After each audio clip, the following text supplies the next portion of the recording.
Kami berlima tiba di Pantai Mayat Sunyi saat matahari mulai terbenam. Namanya berarti Pantai Mayat Sunyi. Kami pernah mendengar bisikan tentang tempat ini, sebuah teluk tersembunyi yang tidak ada di peta manapun. Konon, ini adalah tempat di mana jasad-jasad dari perang lama ditinggalkan di laut. Seorang warga lokal tua telah memperingatkan kami. Suaranya serak, matanya melotot dengan sesuatu yang kami anggap tak hayul. Tapi daya tarik pantai yang belum terjamah, tempat rahasia hanya untuk kami. Terlalu kuat untuk ditolak. Kami masih muda, suka berpetualang dan mungkin sedikit bodoh, selalu mengejar sensasi yang tidak diketahui, mencari cerita untuk diceritakan. Perjalanan itu sendiri sulit, perjalanan panjang melalui hutan lebat, mengikuti jalan setapak yang hampir tidak terlihat. Tapi saat kami menembus barisan pohon terakhir, pemandangan yang menyambut kami sangat menakjubkan. Pasirnya halus, hampir putih, terhampar luas bertemu laut biru kehijauan. Langit adalah kanvas dengan nuansa oranye, merah muda, dan ungu saat matahari menyentuh cakrawala. Itu indah, tak terbantahkan. Namun, bahkan dalam keindahan itu, ada keheningan yang aneh.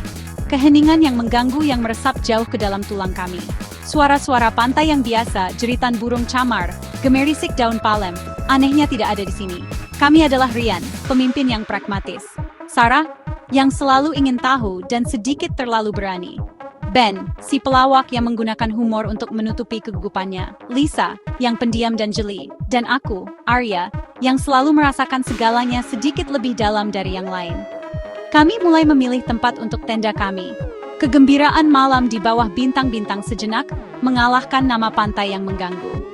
Deburan ombak yang lembut di pantai adalah satu-satunya suara, desahan berirama yang tampaknya membawa sedikit melankolis, kesedihan yang tidak bisa kami tempatkan dengan tepat, tetapi tetap kami rasakan. Saat secercah terakhir matahari menghilang, keindahan matahari terbenam mulai berubah. Warna-warna cerah memudar menjadi indigo dan hitam pekat. Bayangan membentang panjang dan terdistorsi dari garis pohon, membuat bentuk-bentuk yang familiar terlihat asing dan mengancam. Udara semakin dingin, membawa kelembapan yang menempel di kulit kami. Rasa petualangan awal perlahan, hampir tak terasa, digantikan oleh kegelisahan yang merayap. Keheningan pantai yang tadinya damai kini terasa berat, seperti napas tertahan yang menunggu untuk dilepaskan dalam jeritan. Kami mengatakan pada diri sendiri bahwa itu hanya isolasi, cahaya yang memudar mempermainkan pikiran kami. Saat Ryan dan Ben sedang berjuang dengan salah satu tiang tenda, Sarah berjalan sendirian menuju sekumpulan batu lapuk di dekat garis pasang surut. Teriakannya membuat kami semua berlari. Di sana, setengah terkubur di pasir, ada sebuah papan kayu tua. Kayunya gelap, hampir hitam karena usia dan garam laut, dan tulisannya pudar, hampir tidak terbaca. Tapi kami bisa membaca kata-kata yang terukir kasar di permukaannya. Yang tenggelam, tak selalu mati. Rasa dingin merambat di tulang punggungku, dingin dan tidak nyaman, meskipun sisa kehangatan hari masih terasa. Ben mencoba mencairkan suasana nyeletuk. Wah, itu menenangkan. Sepertinya kita harus menghindari berenang telanjang malam ini ya. Tapi tawanya terdengar dipaksakan, gema kosong di tengah keheningan yang tiba-tiba dan semakin dalam yang menyelimuti kami. Lisa menelusuri huruf-huruf itu dengan jarinya, ekspresinya tidak terbaca. Papan itu terasa sangat tua. Sebuah peringatan yang terlupakan dari masa yang terlupakan. Itu berbicara tentang hal-hal yang tidak kami pahami. Hal-hal yang termasuk dalam sejarah kelam tempat ini. Pesan yang sederhana dan lugas itu seolah-olah bergema dengan udara di sekitar kami. Firasat yang mengerikan. Matahari sudah benar-benar lenyap sekarang, dan pantai diselimuti kegelapan pekat. Hanya diterangi oleh cahaya redup senter kami. Bintang-bintang yang biasanya menjadi kehadiran yang menenangkan, tampak jauh dan dingin, tidak menawarkan penghiburan. Ombak terus mendesah secara berirama. Tapi sekarang, setelah melihat papan itu, suara mereka seolah membawa makna yang berbeda. Apakah mereka membisikkan rahasia? Apakah mereka meratapi jiwa-jiwa yang hilang yang menemui ajalnya di pantai ini? Pikiran itu mengganggu, dan aku mendapati diriku melirik gelisah ke arah air yang gelap dan bergejolak. Kami mencoba menganggap papan itu sebagai cerita rakyat setempat, kisah seram yang dimaksudkan untuk menjauhkan orang luar. Tapi kata-katanya tetap terngiang di benak kami. Benih ketakutan yang tertanam di tanah subur ketidaktahuan. Kami selesai mendirikan tenda dengan suasana yang lebih tenang. Kegembiraan sebelumnya digantikan oleh kecemasan yang hening. Pantai yang begitu indah 1 jam yang lalu, kini terasa asing dan tidak bersahabat. Setiap desiran dari hutan terdekat, setiap desahan angin, seolah membawa ancaman tersembunyi. Malam telah benar-benar dimulai, dan bersamanya, firasat buruk yang tidak bisa lagi kami abaikan. Kami membuat api unggun kecil, nyala apinya yang berkedip-kedip menjadi mercusuar kecil, perlawanan terhadap kegelapan yang mencekam. Kehangatan itu kami sambut, tapi tidak banyak membantu menghilangkan kegelisahan yang menyelimuti kelompok kami. Kami duduk di sekelilingnya, berbicara dengan suara pelan. Suara kami nyaris tidak terdengar di atas suara ombak. Sesekali, salah satu dari kami melirik dengan gugup ke hamparan laut yang gelap, atau ke dalam kegelapan hutan yang tak tertembus yang membatasi pantai. Keheningan di antara kata-kata kami terasa berat, dipenuhi ketakutan yang tak terucapkan dan beban dari tanda yang mengerikan itu. Kemudian, saat kami mencoba tidur, kejadian aneh mulai terjadi.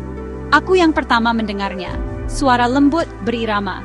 Kecipak, kecipak, kecipak. Seperti telapak kaki telanjang berjalan di pasir basah. Aku berkata pada diriku sendiri, itu hanya salah satu dari yang lain pergi untuk buang air, atau mungkin perkemahan yang mulai tenang. Tapi suara itu terlalu disengaja, terlalu dekat dengan tepi air. Aku berbaring di sana, jantung berdebar, menajamkan telingaku dalam kegelapan tenda. Langkah kaki itu seolah menjauh dari perkemahan kami, langsung menuju ombak laut yang gelap dan berdesir. Keesokan paginya, kegelisahan itu terasa jelas. Sarah yang pertama kali menyadarinya, sepasang jejak kaki basah, terlihat jelas di pasir lembab dekat air. Jejak itu dimulai sedikit jauh dari tenda kami dan langsung menuju ke laut. Tidak ada jejak kembali, hanya satu jalur ke dalam air yang gelap. Kami saling pandang, pertanyaan tak terucap di mata kami. Siapa yang ada di luar sana? Dan mengapa mereka tidak kembali? Kami menghitung kepala, semua orang hadir, meskipun terlihat lelah dan sedikit terguncang. Tidak ada yang mengaku meninggalkan tenda mereka. Jejak kaki itu tak dapat disangkal adalah jejak manusia, tetapi ada sesuatu yang salah tentangnya. Jejak itu terlalu sempurna, terlalu disengaja, seolah-olah apapun yang membuatnya tidak peduli untuk terlihat atau terdengar. Rian mencoba merasionalisasikannya, menyarankan bahwa itu mungkin seorang nelayan lokal, meskipun kami belum melihat perahu apapun. Tapi jejak itu berakhir tiba-tiba di tepi air, seolah-olah orang itu hanya berjalan ke laut dan menghilang. Misteri itu memperdalam rasa takut, perasaan bahwa kami tidak sendirian di hamparan pasir terpencil ini, dan bahwa apapun yang berbagi tempat ini dengan kami, tidak sepenuhnya alami. Malam kedua lebih parah. Suhu terasa turun drastis, dan kabut tebal, lembab, bergulir dari laut, menyelimuti perkemahan kami dalam pelukan hantu. Api unggun berkedip-kedip, cahayanya berjuang menembus kabut yang menyesakkan. Kami berkerumun lebih dekat. Upaya sebelumnya untuk bersikap ceria kini benar-benar hilang. Insiden jejak kaki itu telah mengguncang kami semua, meninggalkan sisa ketakutan yang melekat pada kami seperti udara asin. Kami bahkan berbicara lebih sedikit. Masing-masing tenggelam dalam pikiran gelisah kami sendiri, mendengarkan sesuatu yang kami harap tidak akan kami dengar. Saat itulah suara dari laut berubah. Deburan ombak yang biasanya berirama mulai diselingi dengan sesuatu yang lain. Awalnya samar, lalu semakin jelas.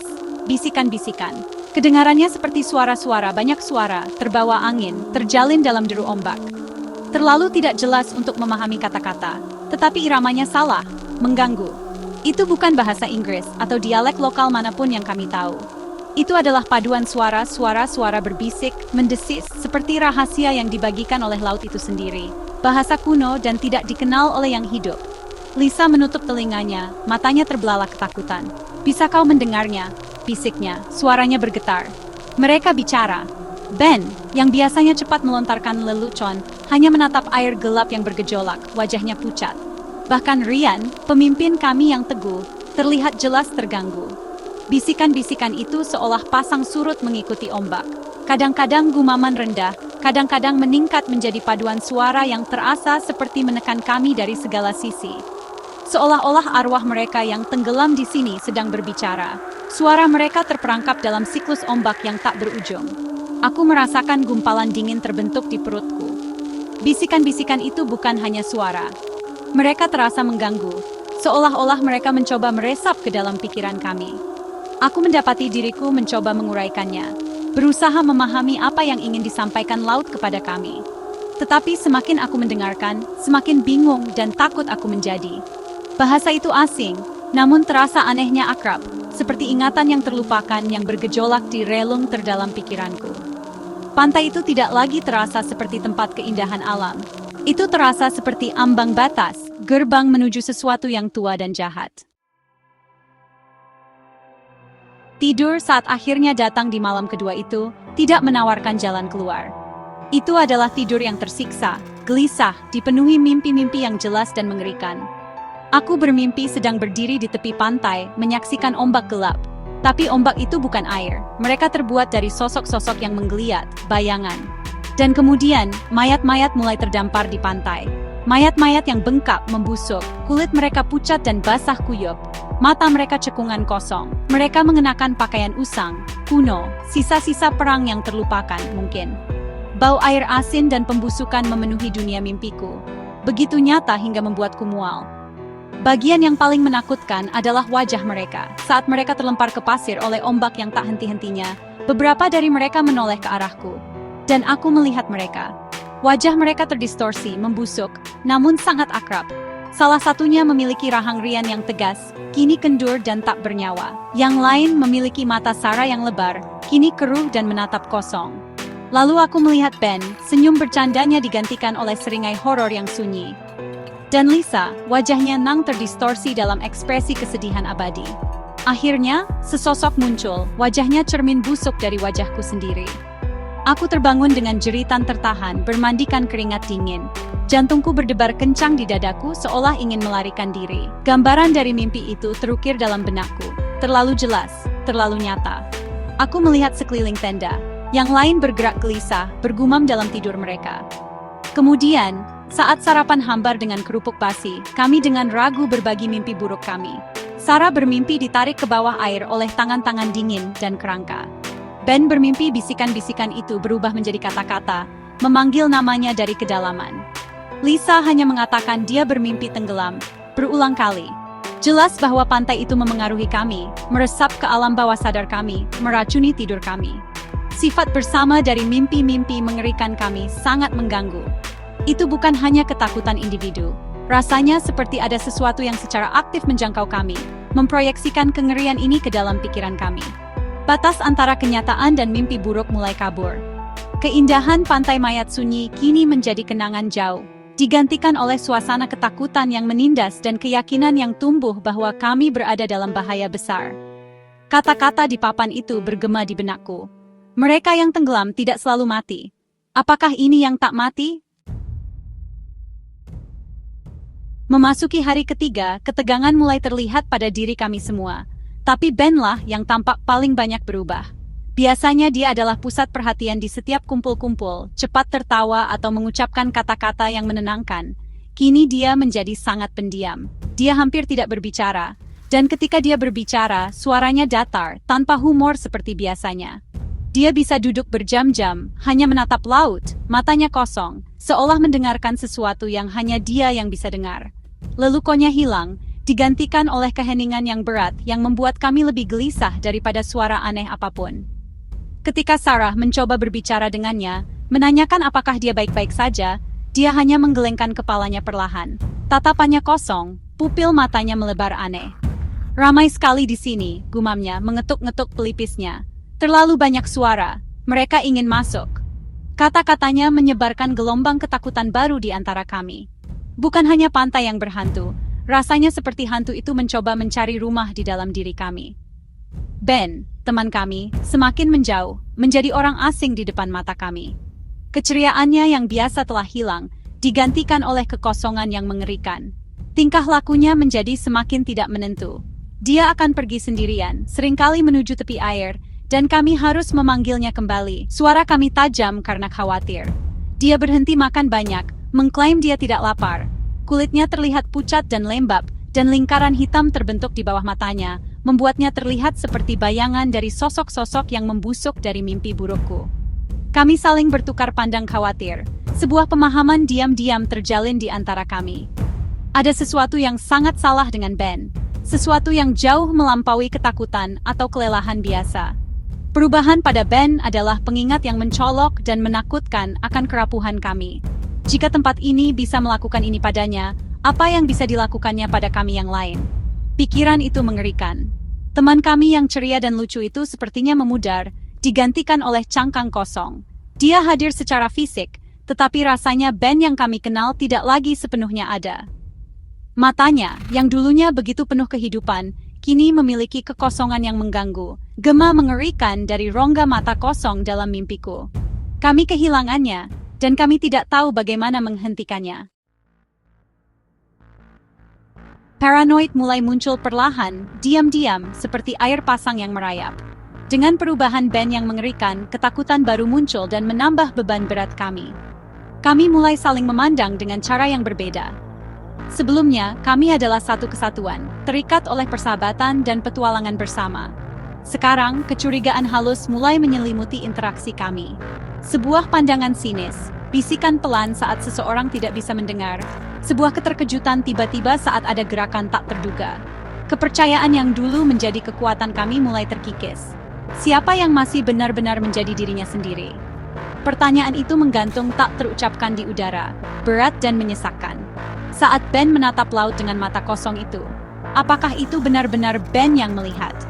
Atau adakah hal lain yang melihat melalui dirinya? Saat Lisa tersentak karena suara tiba-tiba, apakah itu hanya gugup atau ada sesuatu yang lain? Bahkan usaha Ryan untuk menjaga ketertiban dan ketenangan mulai terasa berat, jaminannya kurang meyakinkan. Aku mendapati diriku mengamati setiap kata, setiap gerak-gerik, mencari tanda-tanda bahwa salah satu dari kami telah menyerah, telah dirasuki.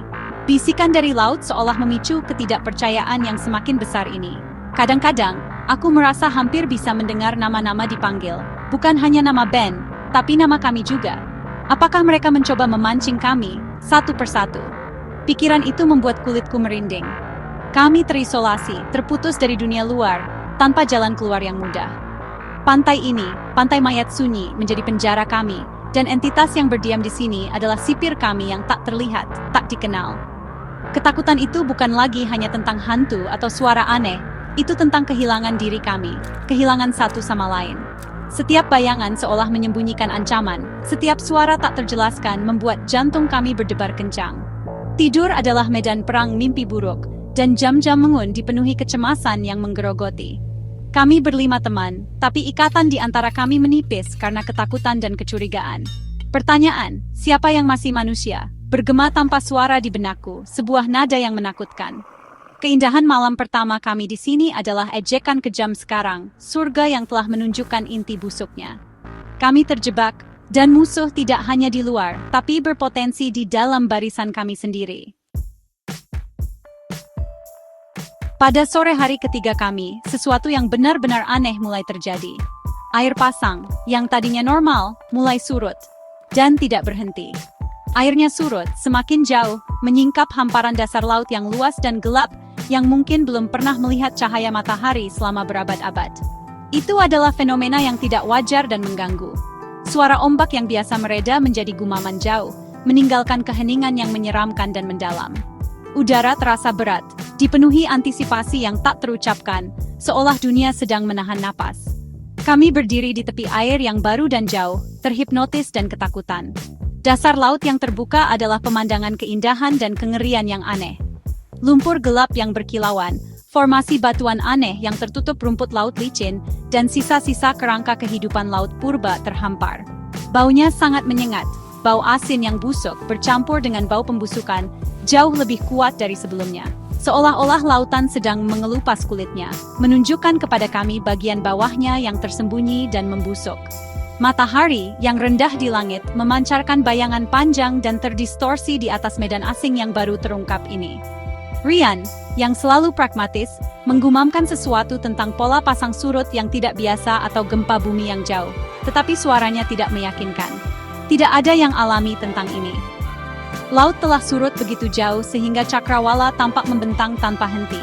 Kekosongan gelap di mana seharusnya ada air. Keheningan adalah bagian yang paling menakutkan. Kehadiran ombak yang konstan dan berirama telah menjadi latar belakang ketakutan kami. Tetapi ketiadaannya entah bagaimana lebih buruk, memperkuat rasa isolasi dan malapetaka yang akan datang. Ben berdiri sedikit terpisah dari kami. Tatapannya terpaku pada dasar laut yang terbuka. Dia benar-benar diam, hampir seperti patung. Ada tatapan aneh yang penuh pemahaman di matanya. Senyum tipis yang dingin di bibirnya yang belum pernah kami lihat sebelumnya. Itu bukan senyumnya yang biasa. Itu adalah sesuatu yang lain, sesuatu yang dingin dan buas. Sisanya dari kami berkerumun, ketakutan yang mendalam mencengkeram kami. Kami tahu, dengan keyakinan yang membuat kami merinding, bahwa surutnya laut yang tidak wajar ini adalah permulaan. Sesuatu akan datang. Lautan sedang memberi jalan. Saat senja mulai tiba, mewarnai langit dengan warna ungu dan abu-abu yang memar, mereka mulai muncul. Sosok-sosok. Muncul dari garis gelap di kejauhan tempat laut menghilang.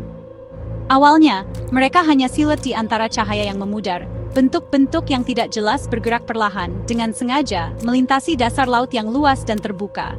Mereka berjalan dengan langkah yang aneh, terhuyung-huyung, namun ada tujuan yang tak terbantahkan dalam langkah maju mereka menuju pantai. Menuju kami. Nafasku tercekat di tenggorokan, jeritan tanpa suara terperangkap di dalam dadaku. Mimpi buruk itu menjadi kenyataan. Saat mereka mendekat, detailnya menjadi sangat jelas dan mengerikan. Mereka humanoid, bentuknya bengkak dan basah kuyup, terbungkus sisa-sisa pakaian kompang camping yang seolah-olah larut ke dalam daging mereka yang membusuk. Gerakan mereka tersentak-sentak, tidak wajar, seperti boneka dengan tali yang kusut. Tapi bagian terburuknya, detail yang membekas di ingatanku, adalah wajah mereka. Di mana seharusnya ada mata, hanya ada rongga gelap dan kosong. Hampa, tak melihat. Namun mereka bergerak ke arah kami dengan arah yang tepat, ditarik oleh kekuatan tak terlihat. Jantungku berdebar kencang di dadaku, detak drum kepanikan yang murni. Sarah terisak tertahan, mencengkeram lengan Rian. Lisa membeku, wajahnya menunjukkan ketidakpercayaan dan kengerian. Sosok-sosok itu terus berdatangan, pasukan bisu dan tak kenal lelah dari mereka yang tenggelam, kembali dari kuburan air mereka. Bisikan yang kami dengar dari ombak kini seolah berasal dari mereka, paduan suara-suara kuno yang mendesis, bahasa orang mati. Yang tenggelam tak selalu mati. Kata-kata di papan itu bergema dengan kepastian yang mengerikan di benakku. Dan kemudian aku melihatnya, berdiri di antara sosok-sosok tanpa mata, sedikit terpisah, tetapi jelas salah satu dari mereka. Awalnya dia membelakangi kami, tapi kemudian dia perlahan berputar. Gerakannya kaku, tidak wajar. Itu Ben, pakaiannya basah kuyup, menempel di tubuhnya. Kulitnya pucat, hampir transparan. Dan saat dia sepenuhnya menghadap kami, aku melihat matanya. Atau lebih tepatnya, di mana seharusnya matanya berada. Dua rongga gelap dan kosong menatap kosong ke arah kami. Dia adalah salah satu dari mereka. Teman kami telah tiada, digantikan oleh makhluk ini dari laut yang sunyi, penuh mayat. Kengerian sejati pantai mayat sunyi akhirnya terungkap.